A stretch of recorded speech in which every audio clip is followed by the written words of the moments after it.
Florence Rousseau, je suis responsable talent management et acquisition pour le groupe. J'œuvre au quotidien pour les talents au sein du groupe, donc les attirer, les recruter, les accueillir, les fidéliser. Ça fait partie de mon quotidien. Avec l'équipe, on essaie d'être là tout au long de leur parcours au sein de l'entreprise, au quotidien. Quel regard portes-tu sur la place des femmes aujourd'hui dans le monde du travail?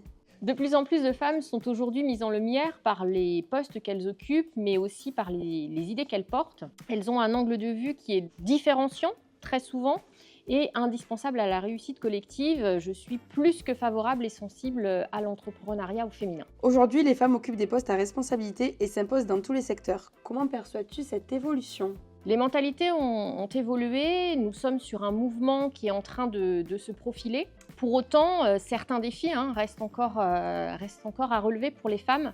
L'accès à certains métiers, les packages de rémunération, il faut souvent un petit peu plus batailler que pour les hommes. Mais les femmes osent négocier aujourd'hui et osent briser certaines barrières qui persistent.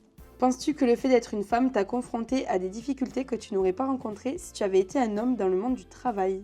Vous dire que non, ce serait mentir. En effet, on est parfois confronté à certaines difficultés supplémentaires.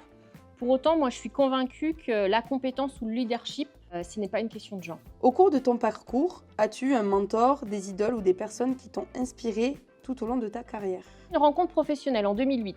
Bruno Planchet et Gérard Toile, et là, c'est un véritable coup de foudre professionnel. Qui aurait dit que 17 ans après, je serais toujours dans la même entreprise avec le même engagement? Un homme, Samuel Toile, a très vite cru en moi, m'a obligée à sortir de ma zone de confort, m'a fait confiance et j'avais besoin d'être animée par un projet d'entreprise, projet pour lequel j'ai adhéré tout de suite.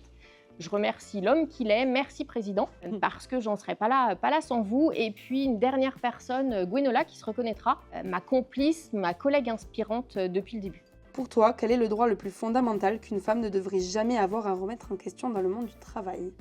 Je suis persuadée qu'il faut repenser l'égalité homme-femme lors de l'arrivée d'un enfant dans un foyer. L'extension du congé paternité est une belle avancée. Pour autant, je pense qu'il faut qu'on aille plus loin, qu'on retravaille ce congé jusqu'à la scolarisation de l'enfant. Quel conseil donnerais-tu à la petite Florence qui s'apprête à se lancer dans le monde du travail? Je lui dirais ne baisse jamais les bras, prends des initiatives, sois force de proposition et tu ressors toujours plus fort d'une période de doute, donc fonce. Et enfin, quel conseil donnerais-tu aux jeunes femmes qui souhaitent évoluer professionnellement et prendre des responsabilités? Je leur conseillerais sans hésiter de détecter leurs talents et de se faire confiance.